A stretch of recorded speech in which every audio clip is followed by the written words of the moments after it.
नमस्कार दोस्तों, मैं मनीष कुमार भोज आप सभी का अपने YouTube चैनल पहाड़ एजुकेशन में हार्दिक स्वागत करता हूं। दोस्तों, आशा करता हूं कि आप सभी लोग स्वस्थ होंगे, साथ ही आपकी आगामी प्रतियोगिता परीक्षाओं की जो तैयारी चल रही होगी वो बहुत शानदार तरीके से आप लोग अपनी प्रतियोगिता परीक्षाओं की तैयारी में एकजुट होकर तैयारी में जुटे होंगे, ऐसी मेरी पूरी आशा है।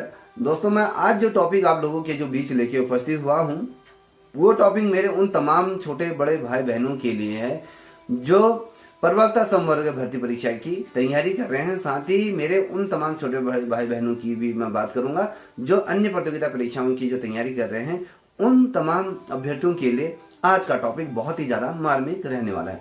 दोस्तों, जैसे कि आप सभी को ये सर्वविदित है कि आप जिस चीज़ का लंबे समय से वेट कर रहे थे अंततः गत्वा सरकार द्वारा उसको रिलीज कर दिया गया है। आयोग द्वारा उस पर विज्ञापन जारी कर दिया गया है। बेसिकली अगर हम बात करें जितने पद खाली थे उस पदों के सापेक्ष अगर हम जो पद निकले हैं तो हम ये कह सकते हैं कि ये ऊंट के मुंह में जीरे के समान ये है। जितने हमने सोचा था कि जो पद आपके 800 से लेकर 1000 के बीच आएंगे, मगर वो हमारी उम्मीदों से भी बहुत ही ज़्यादा कम आए हैं। अगर हम प्रत्येक सब्जेक्ट को देखें तो बहुत ही कम सब में ये पद आए हैं। अगर हमें पॉलिटिकल साइंस को देखें, थोड़ा सा सम्मानजनक उसमें दिया हुआ है, तो ओवरऑल अगर हम पूरे भर्ती परीक्षा का अगर देखें सभी सब्जेक्ट को तो बहुत ही कम नाम के बराबर ये पद दिए हुए हैं। तो दोस्तों, जैसे कि आप सभी ने एलटी भर्ती परीक्षा का ये पेपर दिया होगा, उस पेपर में आप लोगों का प्रदर्शन कैसा रहा ये आपसे बेहतर कोई नहीं जान सकता कि आपको कितने नंबर आपने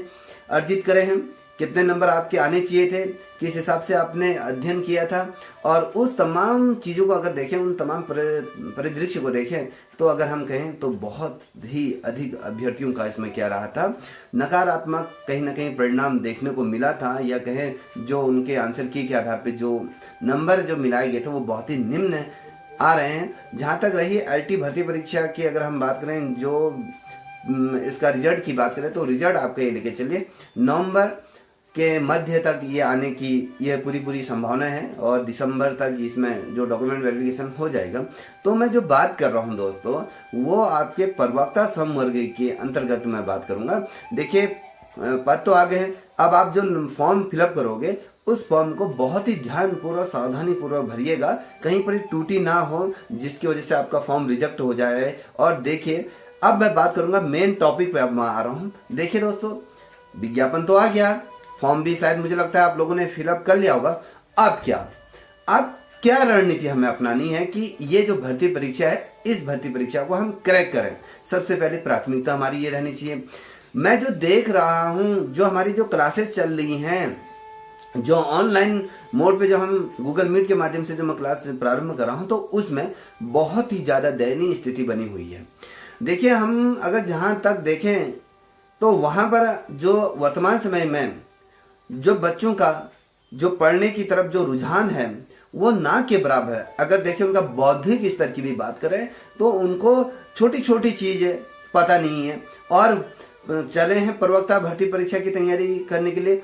जो बच्चे प्रवक्ता भर्ती के अंतर्गत जो लगन से या कहें जो डीपली तैयारी नहीं करेगा वो इस भर्ती परीक्षा में उत्तीर्ण नहीं हो सकता है। पहली दफे ये आप गांठ पाड़ के रख लीजिए।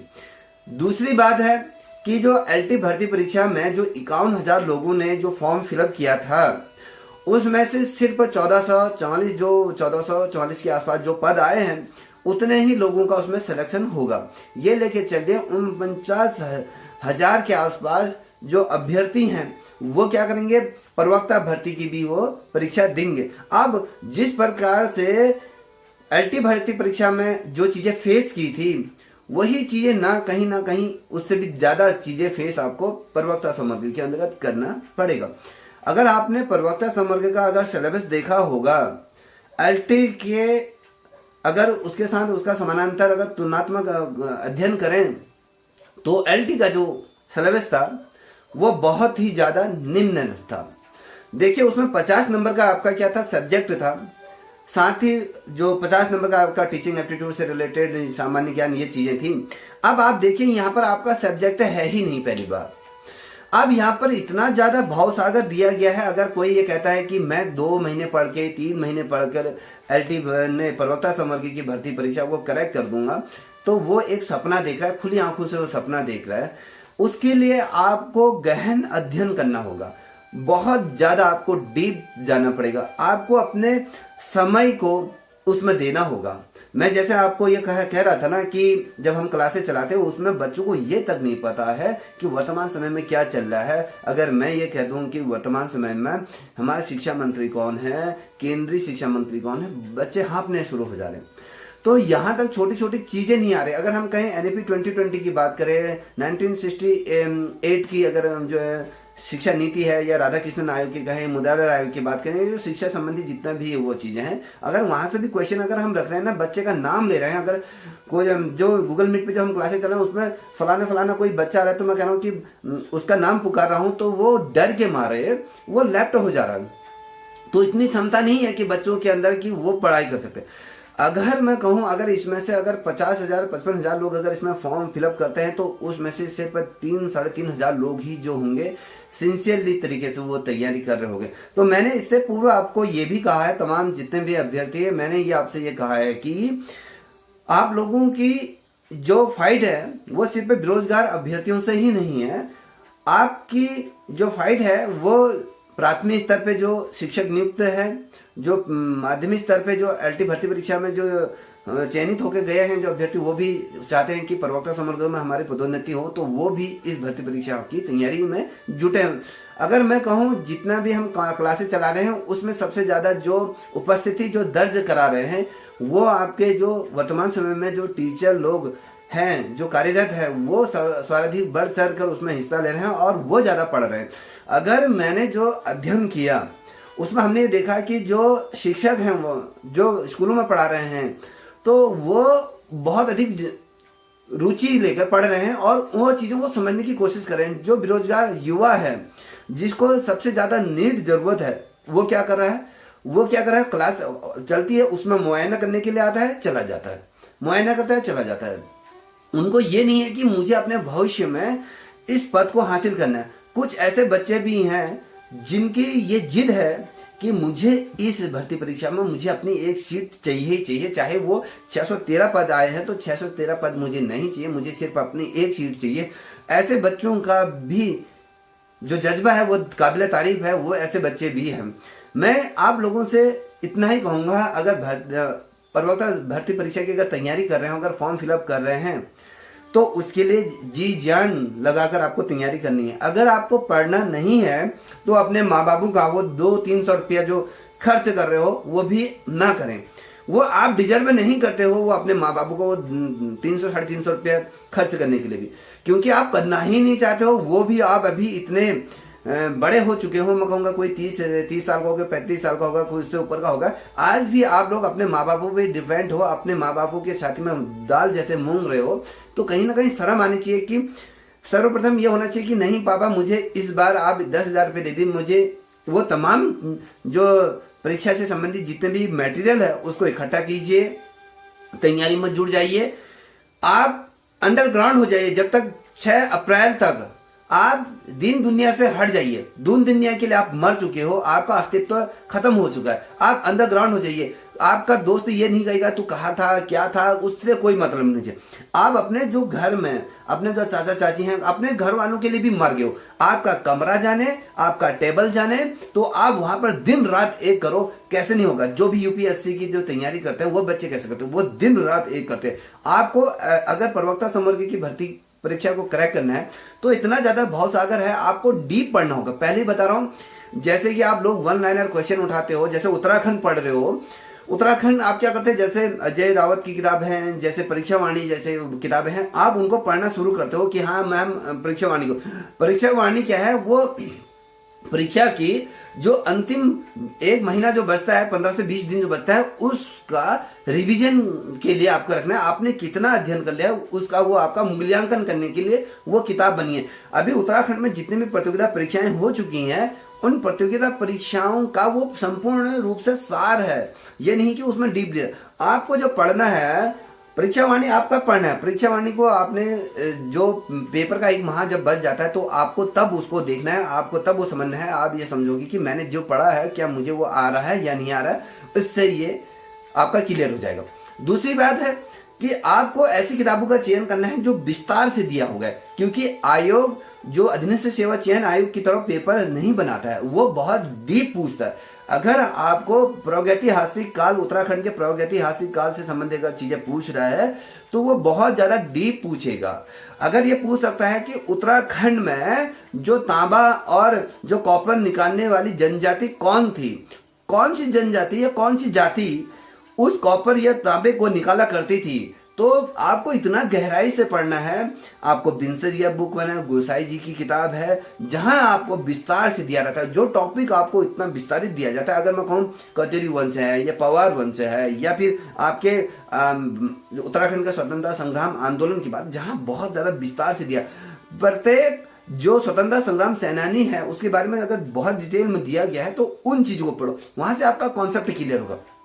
अगर मैं कहूं कि भैया उत्तराखंड में जो कप मार्क्स मिले थे वो कहाँ कहाँ मिले थे, आपने जो वन लाइनर क्वेश्चन पकड़ा यार वो फलाना मिला था वहां मिला था, नहीं, आपको इतना गहराई से अध्ययन करना है कि अगर कप मार्क्स अगर देवीधुरा में मिले हैं, दौराहाट में मिले हैं, अगर मैं कहूँ किमनी में मिले हैं या फिर उत्तरकाशी में मिले हैं, चमोली में मिले, तो वहां पर किसने इसकी खोज करी, कितने मिले थे, वास्तव में कप मार्क्स होते कितने हैं, ये आपको बहुत तरीके से अच्छी तरह से समझना। जब हम क्लासेस चला रहे तो मैंने बच्चों से पूछा कि कप मार्क्स क्या होता है, तो उनको यही पता नहीं कि कप मार्क्स होते क्या है, शैल चित्र होते क्या है, और परीक्षा किस चीज की दे रहे हैं, प्रवक्ता संवर्ग की।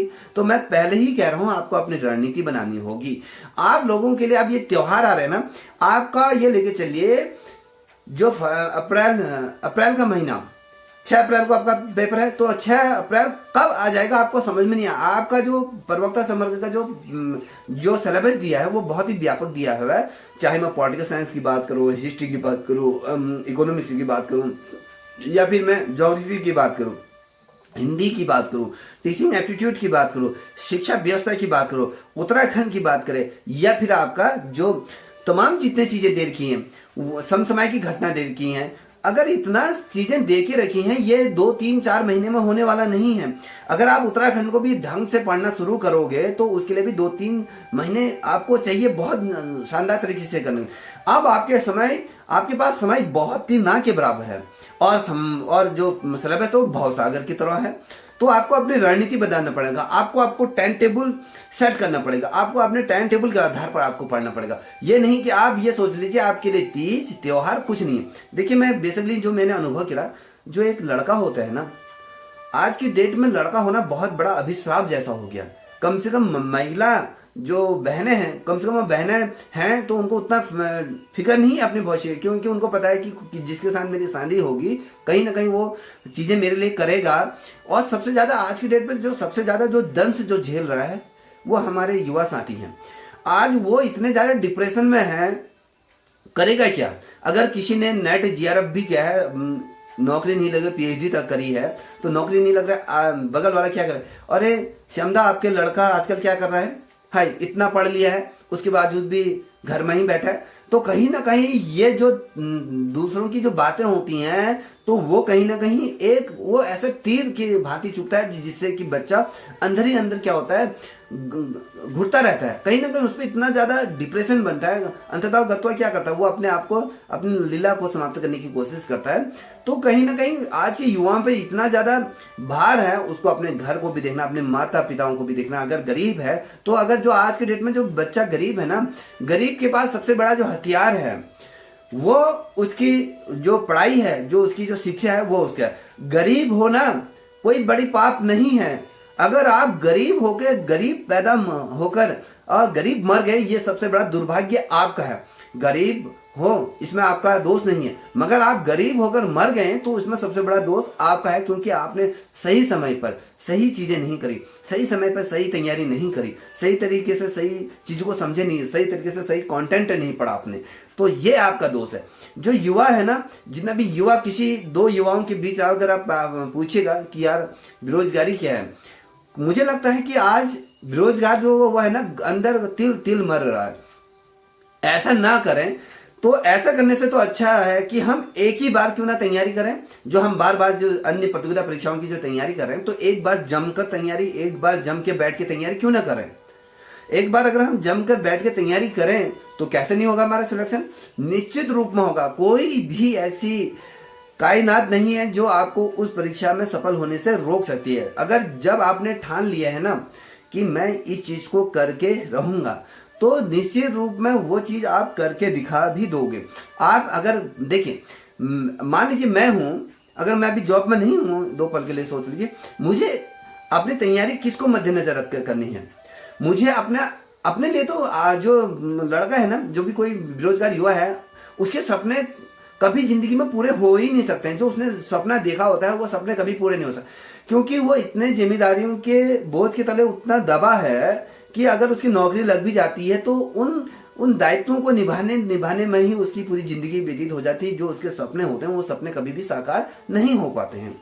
तो कभी उसकी माँ बीमार पड़ जाती, कभी पिताजी, कभी बहन, कभी बेटा, कभी पत्नी, कभी खुद का स्वास्थ्य खराब, तो इन्हीं चीजों में वो क्या रहता है, उलझ के रह जाते हैं, अपने लिए तो समय नहीं मिलता है। तो मैं इतना ही कहना चाह रहा हूं कि जो ये समय अभी आपके पास आया है, इसको व्यर्थ ना करें। आप तो वो घायल शेर हो ना, आपको ऐसी मार पड़ी है एलटी भर्ती परीक्षा में जो आप उभर के भी नहीं उभर पा रहे। जब एलटी भर्ती परीक्षा की जो पेपर हुआ था, उसके बाद जब आंसर किया है, तो बहुत सी बहनें मुझे फोन कर रही हैं, बहुत से भाई मुझे फोन कर रहे हैं कि सर मैंने बहुत ज्यादा पढ़ा था, उसके आधार पे मेरे परीक्षा नहीं आया, मैंने पढ़ा, ये पढ़ा, जिन लोगों ने नहीं पढ़ा वो हमसे अच्छे नंबर ला रहे हैं। तो ये कहना भी व्यर्थ है। अगर उन लोगों के नंबर अच्छे आ रहे हैं तो कहीं ना कहीं उन्होंने भी अपनी रणनीति के आधार पर पढ़े हैं।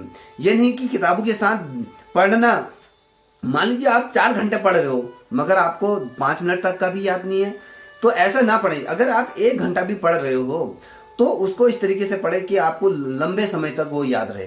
आपने पढ़ लिया है, 2 अध्याय पढ़ रहे हैं, 1 हफ्ते में वो अध्याय भूल गए, बिल्कुल ऐसा नहीं।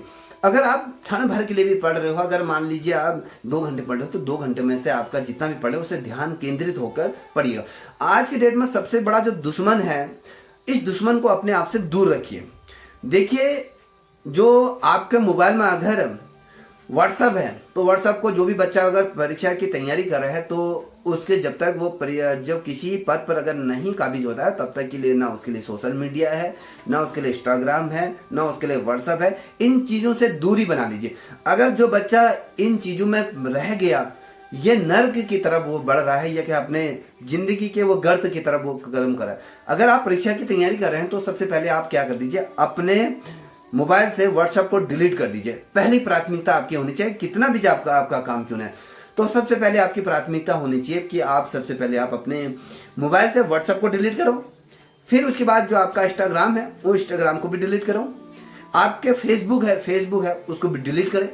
जो आपको परेशान कर सकती हैं उन चीजों को सभी को आप अनदेखा कर दीजिए। चाहे आपका कोई कितना भी क्लोज फ्रेंड क्यों ना हो, उससे भी बातें करना बंद कर दीजिए।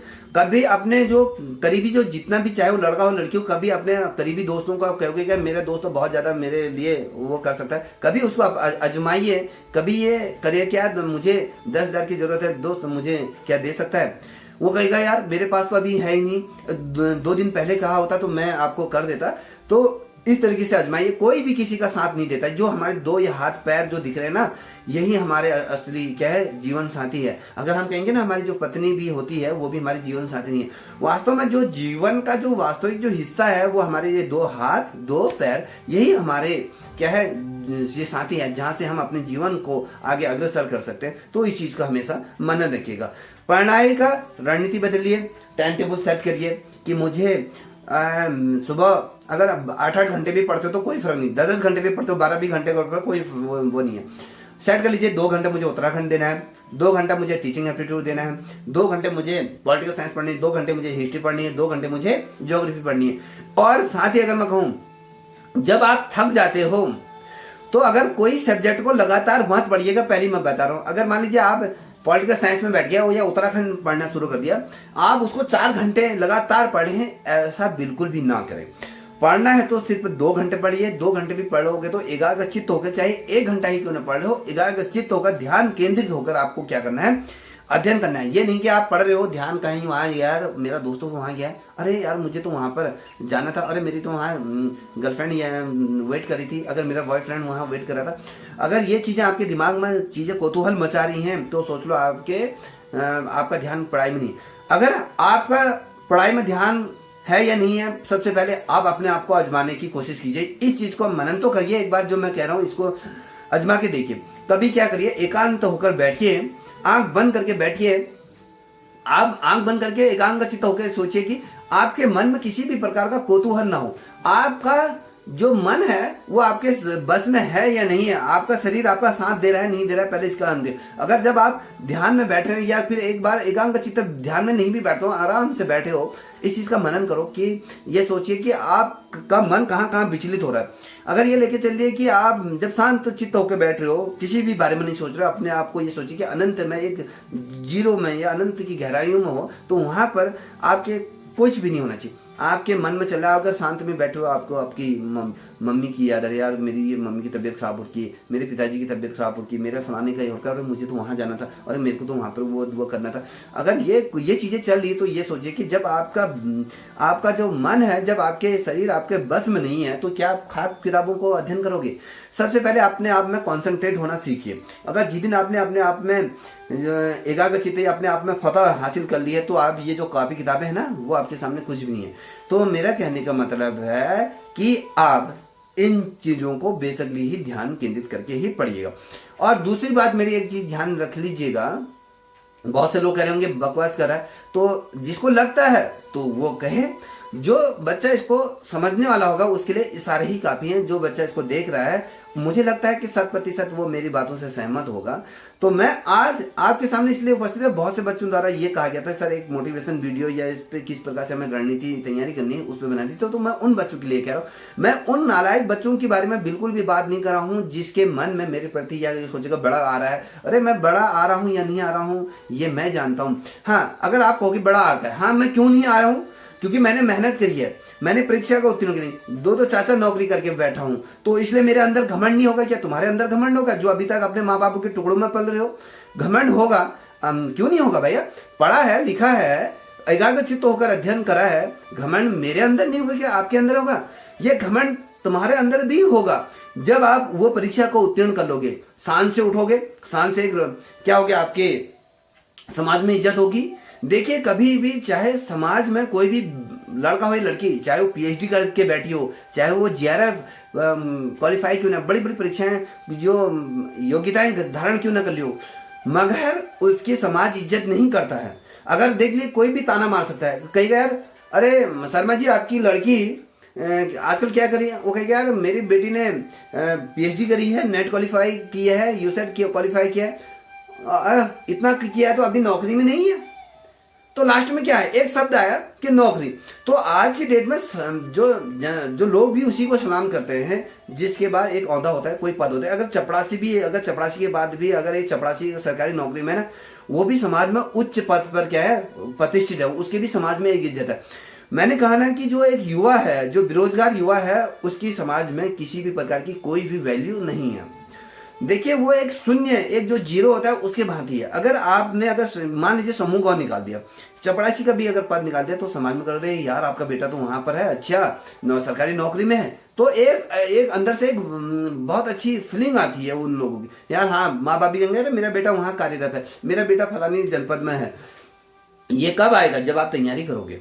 और एक चीज मैं कहूँ, अगर आप YouTube से पढ़ते हो, अगर मैं कोई बच्चा कोचिंग नहीं ले सकता है जो बहुत ज्यादा गरीब है, अगर वो चाहता है कि मेरे से अगर पढ़ना चाहता है, तो मैं उसको पढ़ा दूंगा। जो बहुत ही ज्यादा नीड है, जो बहुत ज्यादा गरीब है, उसकी बात कर रहा हूँ। यानी कि आप लोग बाइक में घूम रहे हो, इधर उधर मजे कर रहे हो, फोन एप्पल का फोन रखा, आप करो कि सर मुझे पढ़ा दीजिए मैं गरीब हूँ, तो ऐसे लोगों को बिल्कुल भी नहीं है। जो वास्तव में जो डीजल पर करता है, जो बहुत ही ज्यादा गरीब है, जो ऐसी स्थिति है कि उसको कहीं पर फीस पे नहीं कर सकता है, तो उसको मैं निःशुल्क पढ़ा सकता हूँ। तो मैं जो हमारी ऑनलाइन क्लासेस चलती है, तो उसमें मैं उसको निःशुल्क पढ़ा सकता हूँ, आप मुझसे संपर्क कर सकते हैं। और दूसरी बात मैं जो कह रहा हूँ, देखिए जो आपका जो यूट्यूब है ना, एक ऐसा माध्यम है, एक ऐसा प्लेटफॉर्म है जहां पर निःशुल्क आप तैयारी कर सकते हैं। यूट्यूब के माध्यम से बहुत से ऐसे लोग हैं जिन्होंने अपने जीवन में फतह हासिल करी है। तो आपको क्या करना है, यूट्यूब से जो अध्ययन कर रहे हो ऐसा कंटेंट पढ़ो जो आपके लिए हेल्पफुल हो। देखिए बहुत से ऐसे चीजें हैं यूट्यूब में, ऐसे बहुत से ऐसे यूट्यूबर आज के डेट में आपको देखने को मिल जाएंगे।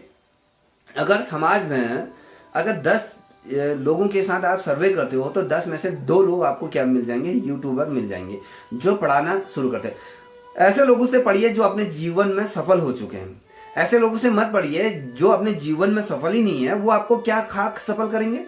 वो सफलता का स्वाद क्या होता है, उन्होंने सफलता का स्वाद कैसा होता है उन्होंने खुद नहीं चखा है और वो आपको चखाने के चले हैं सफलता का स्वाद। तो इन चीजों से बचिएगा। और सबसे पहले ये चीजें कि ऐसे बहुत से यूट्यूब चैनल है कि वहां पर कंटेंट सिर्फ 1 लाइनर क्वेश्चन पढ़ा रहे हैं, डीप नहीं पढ़ा रहे हैं। तो इन चीजों से बचिएगा। ये मत देखिए कि जहां सबसे ज्यादा जिसके व्यूज हैं उसकी तरफ मत बढ़िए। कंटेंट देखिएगा कोई भी हो। अब मैं ये नहीं कह रहा हूं कि अब मेरा देखिए, अगर आपको लगता है कि मैं अच्छा पढ़ा रहा हूं तो आप तब देखिए, मैं ये नहीं कहूंगा मेरा भी मत देखिए। अगर आपको लगता है कि जनरल कंटेंट आपके सामने ला रहा हूं या आपके पर्टिकुलर परीक्षाओं के आधार पर वो कंटेंट है तब उसको देखिए, अन्यथा आप उसको भी मत देखिए। ऐसे लोगों का चयन करो, जो ऐसे गुरुओं का चयन करो जो आपको उस मुकाम तक हासिल करे। देखिए गुरु का काम क्या होता है, आप अगर प्यासे हो तो गुरु क्या कर सकता है, आपको उस कुएं तक पहुंचा सकता है कि वो कुएं तक पहुंचा सकता है। ले बेटा ये कुएं तक पहुंच गया है, ये बाल्टी है, ये रस्सी है, पानी नीचे डाल और बाल्टी खींच और पानी पे। ये नहीं कि आप ये चाहते हो गुरु आपको उस कुएं तक ले गया और चाहते हैं कि वो आपको पानी भी पिलाए, ऐसा नहीं हो सकता। मैंने पूर्व में भी एक चीज कही थी कि आपके सामने जो 56 भोग परोस के रखे हैं उसके लिए आपको क्या करना पड़ेगा। ये तो नहीं है कि आपको कोई आके खिला देगा, उसके लिए आपको वो निवाले तोड़ने होंगे, अपने मुंह में डालने होंगे। जब तक आप ऐसा नहीं करोगे आप भूखे ही रहोगे। ये जो भूख है ना, ये एक वो ऐसी तैयारी या कहें एक ऐसे पद की भूख है, भूख होनी चाहिए। अगर सबसे बड़ी बात यह है ना कि आपको एक जलन होनी चाहिए, एक आपके अंदर एक आग होनी चाहिए। अगर आप मान लीजिए आपके घर में कोई व्यक्ति है या कोई भाई है जो वो अगर अच्छे पद में है तो उससे भी आपको कंपटीशन होनी चाहिए, उससे भी आपका जलन होनी चाहिए। ये नहीं कि आपस में भाई में लड़ाई वाली जलन नहीं, कि मेरा भाई अगर एसडीएम है तो मैं भी अपने भाई से 2 कदम आगे रहूंगा, मैं यूपीएससी क्वालिफाई करके रखूंगा, मैं प्रवक्ता हूं तो मैं आपके असिस्टेंट प्रोफेसर मुझे बनना है। तो अगर ये जज्बा होना चाहिए, ये जज्बा क्या होना चाहिए, ये एक दूसरे को देखकर आता है, एक दूसरे को कहीं ना कहीं होता है यार अगर वो निकल सकता है तो मैं क्यों नहीं निकल सकता हूँ। अगर मेरा चाचा का लड़का अगर एसडीएम बन सकता है तो मैं नहीं बन सकता क्या? अगर वो टीचर बन सकता है मैं नहीं बन सकता, वो समूह गौ निकाल सकता है तो मैं नहीं निकाल सकता। ये जब तक आपके अंदर नहीं होगा तब तक कुछ नहीं होगा। बेसिकली वीडियो लेंथी हो तो ये चीज सोचिए, कहते हैं ना कि रख हौसला वो मंजर भी आएगा, रख हौसला वो मंजर भी आएगा, प्यासे के पास समंदर भी आएगा, थक कर न बैठे मंजिल के मुसाफिर, मंजिल भी मिलेगी, मंजिल मिलने का मजा भी आएगा। तो याद रखिएगा, इस चीज को हमेशा अपने गांठ फाड़ के रखिएगा। कौन क्या कह रहा है इस पे बिल्कुल भी ध्यान केंद्रित मत कीजिए, अपने लक्ष्य को भेदने की कोशिश कीजिए। यदि आप अपने लक्ष्य को नहीं भेद सकते हैं तो जिंदगी में आप कभी भी कुछ नहीं कर सकते। लक्ष्य को हर कोई नहीं भेद सकता है, उस लक्ष्य को भेदने के लिए आपको लंबे समय की क्या करनी, तैयारी करनी पड़ेगी। देखिए मुझे आज एक चीज मैं पुनः उस चीज को दोहरा रहा हूं। देखिए जो यूकेएसएससी के जो अध्यक्ष मर्तोलिया जी की एक बात हमेशा मुझे याद आती है।